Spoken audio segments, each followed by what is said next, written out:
station at 609-927-1100. And now, here's AC Mike. Hey, folks, welcome back to the show. So glad you're with us. Listen, we're in the last segment here talking Stockton University men's basketball. Coach Martin, either one of you take it. Tell us when the next home game is. Let's talk a little bit about that, who it is, and how folks can come. You know, do they tickets or whatnot, or, talk.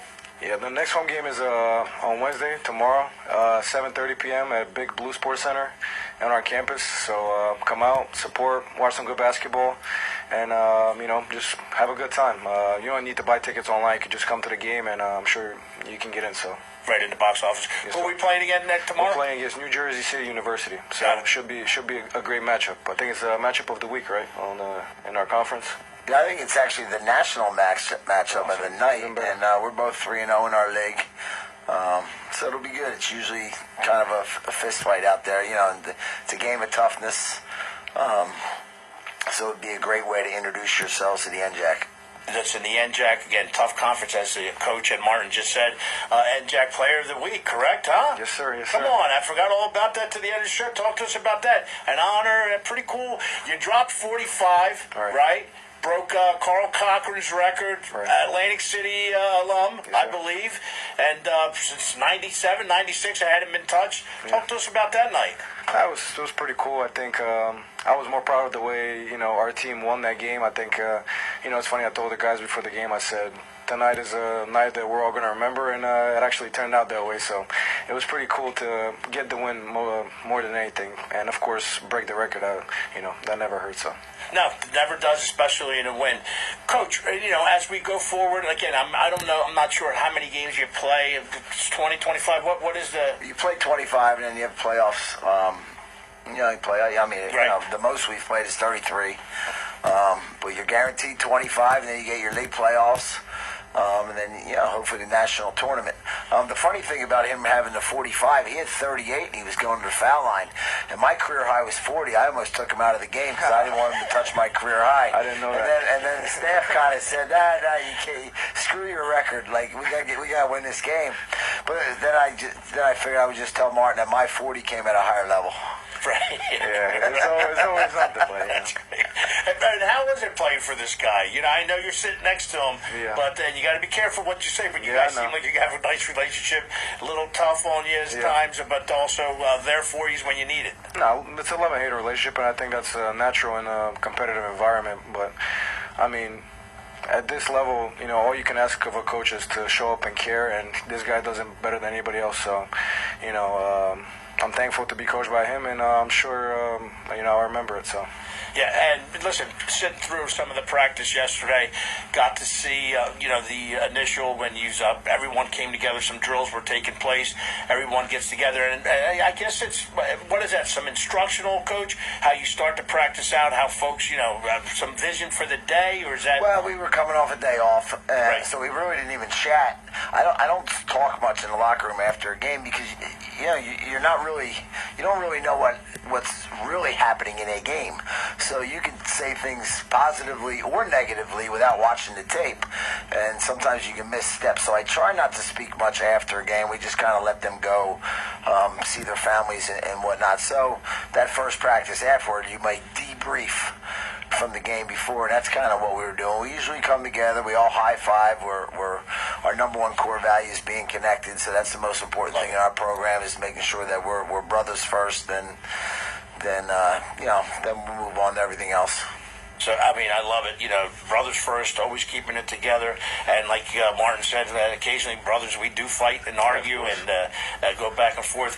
Home game tomorrow, December 11th, Wednesday, that is, folks. The Sports Center, Big Blue, plenty of park in New Jersey City University. You guys are 6-1, about a quarter way into the season. Coach, real quick, what do you see? I know you don't want to get too far ahead of yourself other than tomorrow, or today, I should say, even practice, but what do you see? Well, I think we still have a lot of room to improve, which is the exciting thing. We haven't all played well At the same time, it's always been one or two guys this game, one or two guys that game, and we are very, very talented. So we're, if we can put it all together and have guys playing consistently well, and just remembering that the intangibles will carry you as far as you need to go, and problem with young people is sometimes they try to win too bad. Instead of just doing the little things and making one fundamental play after another. And if we do that, I think we have a chance to be as successful, if not more so, than we've been the last 5 or 6 years. Love it. Martin, last word to you. What are you thinking? Heard what Coach said and his expectations and what he has seen through the first 7 games of the year. No, I agree. I think, we have a good record, but we're not where we want to be. We want to be, a national championship level team, and in order to do that, we still got a lot of work to do, so I'm looking forward to it. Listen, we appreciate it. Josh, did you have anything in there? I know you had mentioned something real quick. If you guys don't mind, he may have something he wanted to ask about the college basketball game itself. Yeah, Coach. I've always been intrigued by this for the past couple years.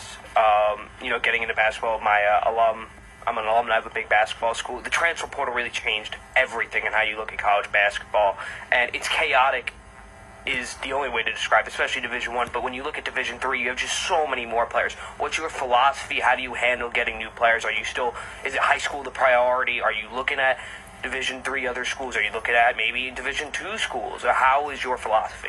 I think we look to build a strong culture of guys we've recruited, and then we'll sprinkle in the transfers in. Certainly Division I, Division II, we go through the list. These are kids that we're familiar with. There's a lot of kids that we kind of recruited thinking they'd get a scholarship, but kind of kept in touch. That's a big part of it, is just maintaining relationships of high school coaches and players, thinking that if it doesn't work out, we'll have a shot at getting them back. That's probably what, with Martin, just being familiar with him since he's been in 9th grade. I think if you do things the right way and, you push kids, but, they know that you love them first, then they'll trust you if it doesn't work out where they are. Got it. Listen, Josh, thank you. Gentlemen, I want to thank the both of you for coming into the studio, joining us today. We'll continue this. Hopefully we're going to be able to do this into the season, celebrate a championship. Maybe we'll even bring it to Atlantic City down the boardwalk, have a parade there besides Galloway. Be pretty cool. Again, thank you so much. Look forward to checking you guys out tomorrow night. Folks, get on out. Listen, Dan Klein up next. We appreciate our guests, our producers, our callers, as well as our listeners, because it's you folks that bring the AC Mike Show and all our shows here on WOND to life. So I appreciate you. Live, work, play AC, the Jersey Shore, Stockton University, Big Blue, all that stuff. See you tomorrow on the radio.